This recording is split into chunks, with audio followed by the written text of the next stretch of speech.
The Champions Trophy 2025 has gotten off to a rollicking start. Not for New Zealand. Not for the hosts. Because New Zealand have thrashed Pakistan by 60 runs. And it is 4-0 now for New Zealand in the Champions Trophy when it comes to Pakistan. They won in 2000. They won in 2006. They knocked them out in the semi-finals in 2009. Now, 16 years later, they have hurt them in the opening game in Karachi. And now there are plenty of question marks. Can Pakistan actually go through? Because when you look at the entire match, at 73 for 3, you felt there was a chance. But Will Young and Tom Latham, what a time for Tom Latham to come back to form. He had hit 100 in 3 innings. 1-0-0. Then hit a 56. Then he hit a 118. And Glenn Phillips, for me, the man of the match, for 61 of 39, they scored 100 in the last 10. But that catch was absolutely superhuman from him. And that is why a combined effort from Will O'Rourke, Matt Henry, Mitchell Santner, as a team, they have bundled Pakistan out. Despite Babar Azam's 50, Khushdil Shah's enterprising 69. And that brings me to the debate, folks. What cost Pakistan this match? Was it the bowling? Or was it Babar Azam's epic crawlathon that happened? He may have hit 50. Let's go down. What was his strike rate? Crawlathon. It was a crawlathon. Because see, how much did Babar Azam score? Can you just scroll down and 64 of 90. 64 of 90 in a chase of? 321. Not 221, right? Yeah. What cost Pakistan the game? Babar Azam's crawlathon or was it the bowling? I think multiple factors for that matter. You have to begin with the bowling here, specifically in the last 15 overs or so, dropping maybe 1 or 2 catches. And to be very honest, I think the ground fielding wasn't really up to the mark at all. And I think I really... which team you're focusing now on? Ground fielding wasn't good, catches been dropped? Oh, not the first time we are talking about Pakistan. Pakistan, it's been a constant thing since creation. They have dropped catches, they have misfielded on so many occasions. Today, New Zealand saved 20-30 runs on the field. I think what really surprised me was the way Abrar Ahmed went about his business in the last few overs or so. He was, I think, very good in his first 6 to 7 overs. But then in the last 3 overs, those consistent negative lines, and I think Harshit and I were discussing also about it upstairs, that did cost, I think, Pakistan a lot, because this total of 320 was primarily because of the lack of variations that the Pakistan bowlers showed in the last few overs, and obviously Abrar Ahmed's negative lines.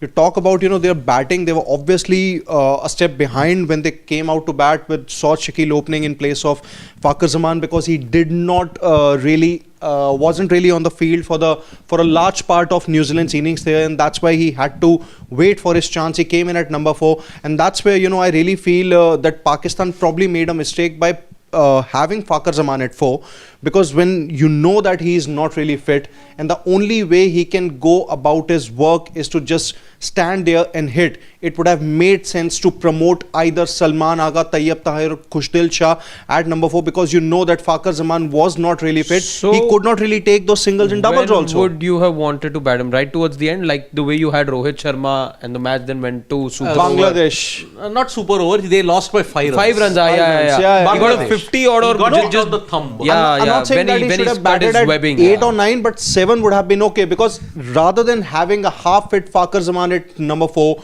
who could not really take those consistent singles and doubles. So it was better to have him. Yeah, absolutely. Better to have someone who is fully fit. Yep. I think it's really odd that the kind of team Pakistan has. I always wonder that why aren't they able to. I think they've underachieved as a team because of the potential they have in the game they play. But at the end of the day, I feel it's the temperament that they lack, and it's been seen all throughout all ICC tournaments, and that's exactly what we saw today again. I think the last 10 overs that Glenn Phillips knocked actually hurt Pakistan a lot, and they were pulling things up so nicely till that 40th over, till that 35th over. Things were under control. Pakistan was it was looking like they have their noses ahead, but then suddenly that lack of change of momentum, they might have just sort of gotten a little distracted, maybe thinking way too ahead, and over there Glenn Phillips actually took the game away from there. And then as far as batting is also concerned, taking it so deep, I don't know if this score would have, the kind of batting Khushdil Shah, Naseem Shah, they bat so deep, they have batting till Naseem. total would have been achievable if a certain Babar Azam would have played a little more counter-attacking cricket. He was, again, the problem again with Pakistan is the same thing. Everyone over there is trying to fight for their own place. Babar Azam knows that if he gets out early, people will question his position. So when that is the case and you're trying to go for those runs, you want your runs personally first and then sort of try to attack. And because of that insecurity, the game, Pakistan has it has costed them the game. And the target, to be honest, was absolutely achievable. I don't think the score was over par. I think it was a par score, and Pakistan should have sort of achieved this total. I think in a way Babar Azam was left handicapped because you had Fakhar Zaman at number 4 who wasn't really fit at all. So had things been different, you would have promoted a different batter at that particular position. Who knows, Babar Azam would have played, I think, much more fast because initially when he began his innings, he was really going at run a ball. Before you come in, Harshit, I'll dispel this myth that Babar Azam was handicapped. Even in that partnership with Khushdil Shah, Salman Aga, 42 of 28. Fakhar Zaman. I'm saying he was Babar. I'm saying he was handicapped because Fakhar Zaman was injured. No. When Salman Aga was batting, 42 of 28, what was Babar Azam's contribution? 16 of 31. Even when you had a far more attacking batter, 16 of 31, he just shut shop. No, because I think at that point singles were also curtained because Fakhar wasn't able to. My 2 cents on where Pakistan lost this match, I think they lost it more with the ball than with the bat. The one criticism that remains of Haris Rauf, while I know, from all the criticism that he got after he got those 2 sixes, he got it for those 2 sixes from Virat. He made a bit of a comeback as well in international cricket. But today, what we saw from him again, was to me a reminder of the Haris Rauf criticism in the past, especially in ODIs, and that is his shortcoming, his lack of control in the middle overs, and him giving away too many runs. Today as well, the most expensive of all the bowlers that bowled today for Pakistan was Haris Rauf. Yep. And I think to begin with, where they lost at the halfway stage for me, Pakistan were already trailing in the match because I thought for most of these batters, the kind of team that they are and the kind of cricket that most of these batters are used to. They're used to, so this is Pakistan side, if you ask me, which will be very comfortable chasing around 270, 285. That's like their comfort zone. But anything around, in excess of 285 and it gets into the upper reaches of 300, then I think becomes a problem, and it becomes a team problem then, because you know that you're good for anything sub 280, but anything that goes beyond 280, 285, it's panic stations. And that's what you saw, I think, in the approach today as well. They don't know who then to be the accelerator. No, so the role is not defined over there, barring of Fakhar Zaman, who can take the game away from the opposition. But look, if he has a bad day today, albeit it was an injury, but otherwise, who's the aggressor? The other day when we saw that 260 run chase as well, where Salman Aga Salman and Mohammad Rizwan stitched that 260 run partnership as well.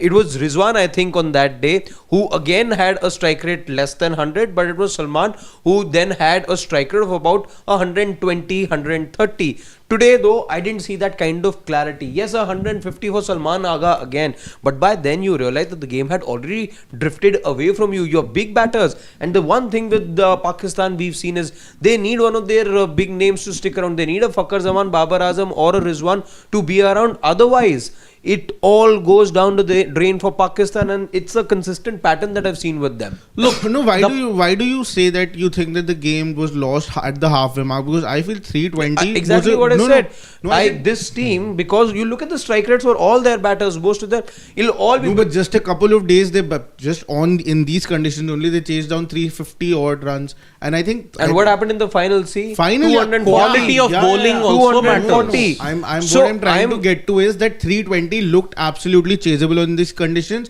because the conditions in Pakistan, even during the warm-ups, even during the tri-nation, have depicted that the scores are crossing 300 mark. Over here also, if Babar Azam would have accelerated those a bit, matches did Pakistan win is my question. No, in the I'm saying series just as well, the conditions. they won all of one match. They won one match which got them to the final. Yes. No, but what I'm trying to say, if Babar Azam would have accelerated even a little bit from here, I don't think that the game would have been. I think See, Pakistan that's would have. not to say that the batting approach could have been different, but why I say at the halfway stage they looked like a team that were already trailing in the match. They should have contained them even for. Is because of the way that they play. And did we see anything different today? No, we saw exactly what one expects from Pakistan. Attritional cricket, which is safe cricket, but look what other teams are doing. They have gotten outside of that approach. They have moved much beyond that approach of safe cricket. India have done that. They've learned that the hard way, albeit in another format, but it's trickled down to ODI cricket as well. You need courageous cricket at the moment. That's what New Zealand also did. Look at a Tom Latham who didn't have a lot of form but played counter-attacking cricket today. Some of the other batters as well. Look at Glenn Phillips. This was the time. Look, if this was Pakistan and they were in the kind of comfortable position that New Zealand were in, I doubt if they would have gone for a total like this, because they are again New satisfied. Zealand were never in a comfort. I was just going through the scores. They were 151 for 4 by the time 30 overs ended. So that's why I'm saying middle And overs look how were much- almost sorted for Pakistan. It was the last 10 overs that actually costed them so many runs. 100 runs in the last 7. Yeah, exactly. That's what I'm saying. Even if 320, I do agree that they should have contained them for lesser total, seeing where the game was actually heading towards for Pakistan. But the problem lied more towards their batting. I think they were going as per plan See- until Rizwan got out. That was a magnificent catch, and that happens. That's part of the game. From there, Babar Azam wasn't able to calculate and see how runs are to be scored and how should he go about the business. And that was the thing. So that that they is didn't have a Babar plan Azam's B. fault. Yeah, they didn't have a plan B. That's why I'm saying. That's why I'm saying. Pakistan that never they didn't had have a plan B for the one simple reason. Takes me back to the toss. But are we, For the by style way, just digressing from individual figures, are any of us here thinking that maybe because their whole batting order got awry because of that injury to Fakhar Zaman, maybe Pakistan struggled today? Could be. Could be because see, 11 Especially in a overs. big chase like I this. think if you would have had a good start alongside with Fakhar Zaman and Babar Azam opening, things could have been different. You Because never know. 11 overs, look at Pakistan's position, they were 25 or 2 or something.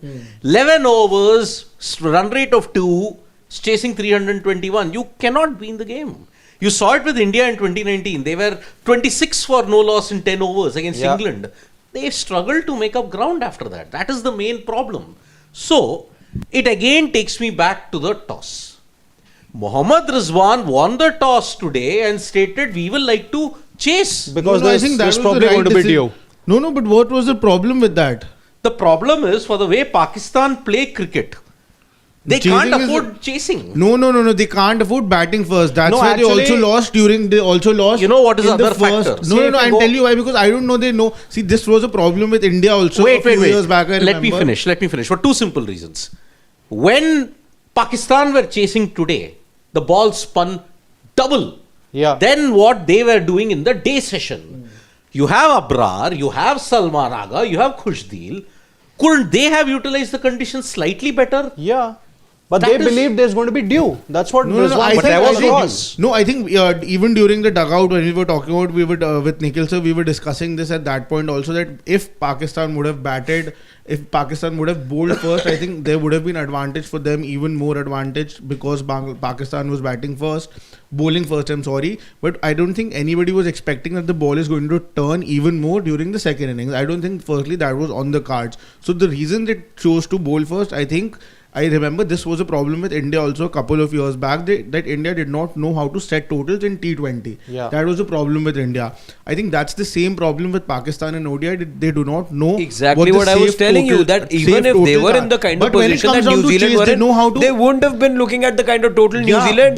But when it dared comes to to go chasing for. down, they know how to calculate it, and they have the batting depth in them that they can go after big totals. That also, Shashwat, I think it's all sub 300, sub 280 totals, as I was saying. Anything above 300. that's not going to be the because case in Pakistan. You look at these batters, you look at all these batters, they're all accumulators. True. The thing is, Only Babar in this batting no, lineup. And Rizwan is as much an no, accumulator. he's not as You can't slow as absorb him Babar. of He's not not being- as slow as a Babar. Let's try and look at their strike rates. Let's try and look at the. Can we have a look at their strike rates? That'll give us a clearer picture, because of what I remember.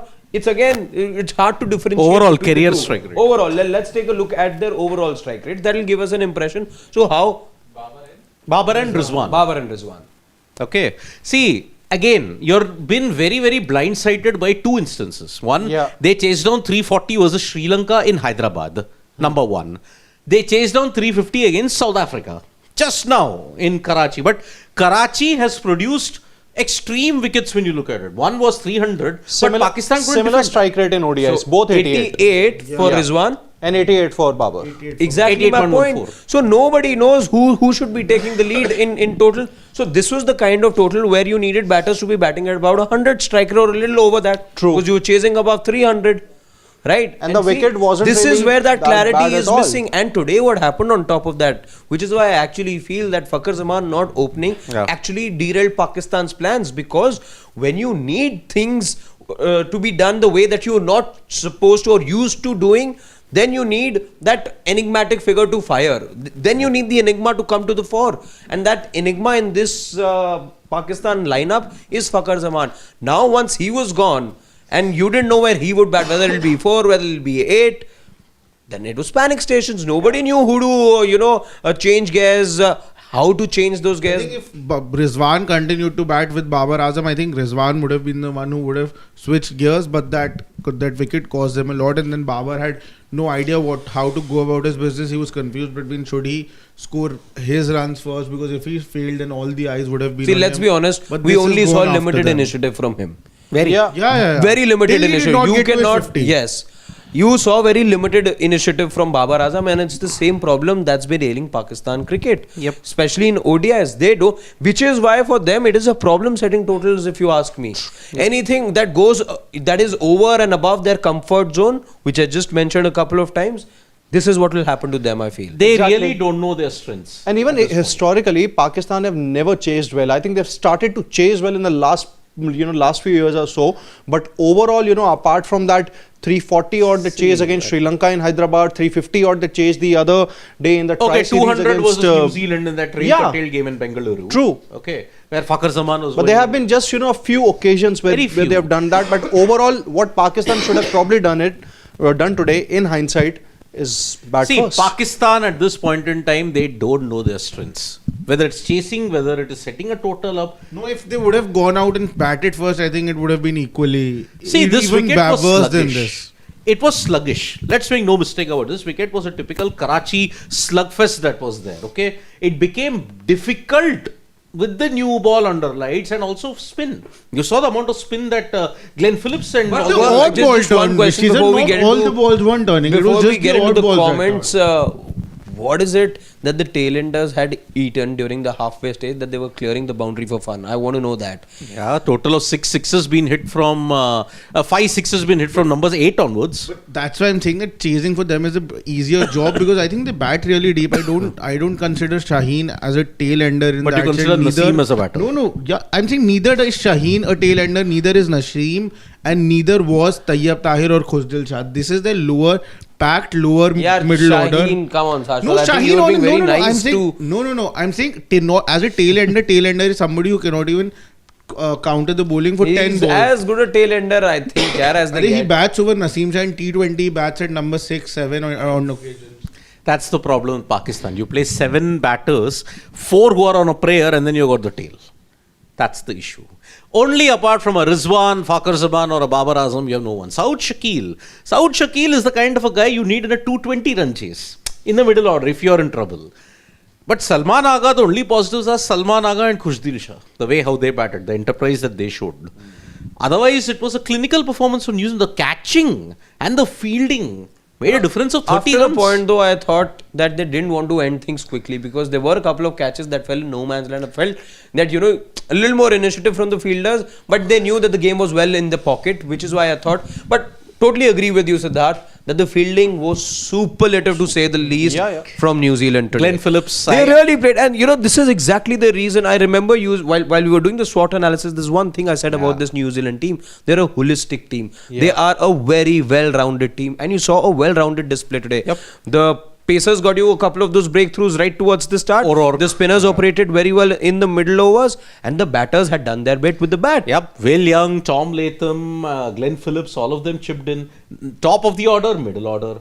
O'Rourke with Matt Henry backing up, Santner backing up with Glenn Phillips, Michael Bracewell. I mean, that was a superb smell from him, Michael Bracewell. I mean, some of the deliveries were spinning square from Bracewell. So, Pakistan have made a bad start in the title defense, and if they lose against India, game over for Pakistan. It's game over for them. So, shall we take some comments at this point to see what our family members are like stating? Because some of them might be very tempted to say, ha, this is what Pakistan is actually. But some might actually say, well, what does this leave the Indian team with? So, in that sense. Okay. So, Rahul Dravid is saying the game starts at 1 p.m. local time and extra by 9 p.m. in Dubai. Then why are we so much concerned about dew? The dew may get around 30-40 over even if it comes. Yeah, even if it comes. See, by about 6:30-ish, the sun starts to set in Dubai, okay? It is going to start at 1:30 p.m. the Dubai time, if I'm not mistaken. No, 1 o'clock Dubai time is the toss. Yeah. 1:30 is the match. No. So that 12:30. Toss is 12:30. Toss 12:30, match start at 1. Yeah. Okay? So, one innings would have ended. If they're not going to take 4 hours to bowl, they'll take 3 hours, 40 minutes. So, 4:40, 40-minute break. I think by the time the sun sets, 20 overs would have been done. So the dew setting in is actually not a big issue when you look at it in this case. So Priyanshu was saying Babar was just playing to regain his ranking. Oh no, I don't think so. That Shubman Gill. Yeah, Shubman's now surpassed him. Yeah. Yep. Sarat Chandra, New Zealand could have lost today seeing most of Latham's innings. What? But PAK death over bowling made Latham's innings best. He wasted many balls in the middle overs. But Sarat Chandra again could have lost. The good thing that Latham and Will Young did consistently was take those singles and doubles. Exactly. Yeah. But he was 50 or 70 balls at one point and he played 5 dot balls in many overs. But still, Sarat Chandra, he at least capitalized and accelerated later on. Who else in the Pakistan team did that? So that is the situation. Shobhan Sai was saying, okay, Nikhil sir comment that if India plays the same style as 2013, we still win the matches. We would have been in same boat as Pakistan. True. I mean, if we had stuck to that old template. If we had stuck to that old template, then I don't think we would have done any other thing in that sense. The pitch was an expressway. And also 2013, if you want to do it like that, then you need an MS also in the side to be able to command things the way that he did. Tactics. You need his sharpness then as a captain. Vas is saying that pitch was an expressway. Which pitch? I really don't know. Is he talking about today's pitch? Which was definitely not an expressway. It was a sluggish surface. No, but the odd ball spun, not all the balls. When 6 batters came down to an expressway. No, it wasn't an expressway, but it was pretty flat. I think Rawalpindi will serve the best expressways there. No, I think this was pretty flat. Rawalpindi will still be okay. But Lahore has actually seen more 300 plus. Rawalpindi, I'm saying it could be more bowling friendly. See, Rawalpindi, I remember England when they went last year. Rawalpindi was just. It was test matches. Rawal Road.